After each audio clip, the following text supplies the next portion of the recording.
meeshaan soo jaqriibsatay xaajiga kulay markii soo fadhiistay iga dhaaf waxaan raalgelinaa Ikraan Ozil iyo Lil Hebe iyo dhammaan familkeeda kadib muuqaal wax yar ka hor aan soo saaray oo ku saabsanaa in arooska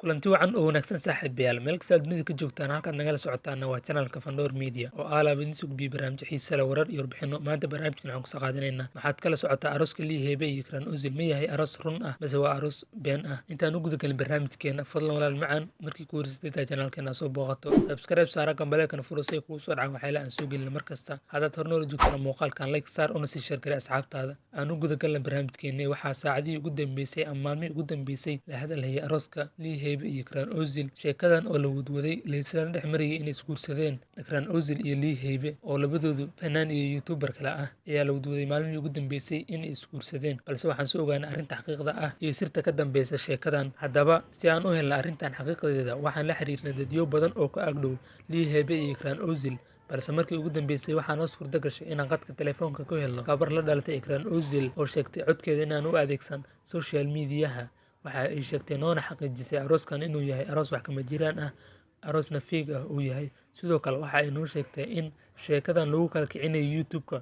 oo maalmihii ugu dambeysay ama bilii ugu dambeysay Soomaalidu ku soo badanayeen YouTuber lamaana ah oo muuqaalo soo wada duuba labadan qofood ee Ikraan Ozil iyo Lil Hebena ay damacsanayeen in YouTube-ka ay ku kala kacsadaan sheekadaas ama guurkaas beenta ah balse arrintan xaqiiqdeeda ayaan soo ogaanay oo waxaa sirta daaha ka sii qaaday Asad Xaajiyo oo soo duubay muuqaal ugu hambalyeynayay Ikraan Ozil iyo Lil Hebe balse markii ugu dambeysay waxaa soo wacay oo la hadlay familka Ikraan Ozil waxa ayna sheegeen in videogaas uu ka saaro arooskan uu yahay aroos wax kama jiraan ama aroos been ah YouTube-kana lagu kala kicinayo saacado kadib Asad Xaajiyo waxa uu ka saaray YouTube-kii muuqaalkii uu soo gelinayay una hambalyeynayay Ikraan Ozil iyo Lil Hebe waxaana soo duubay muuqaal kale oo ku raali gelinayo arrintan xaqiiqdeeda ayaana banaanka u soo baxday kadib markii Asad Xaajiyo uu raaligelinta soo duubay sheekada arooskan ayaana qabsatay maalmihii ugu dambeysay social media dadyo badan oo wax la socon ama runta aan ogeyn ayaa waxay u hambalyeynayeen Lil Hebe iyo Ikraan Ozil balse arrinta xaqiiqdeeda ayaa banaanka u soo baxday waxaana jiray tuhumo badan ama fiidiyaashooda laga dheehan karay in arrintan ay been tahay ama baraankii lagu sameynayay bulshada daawata ama ku teexan halkaad nagala socotaana saaxiibayaal waa channelka Fandor Media oo aalaaba idin soo gudbiyay barnaamij xiiso leh warar iyo warbixino maanta barnaamijkeena intaas ayuu ku saabsanay fadlan walaal macaan markii ku horeysay channelkeena soo booqato subscribe saaro gambaleelkana furo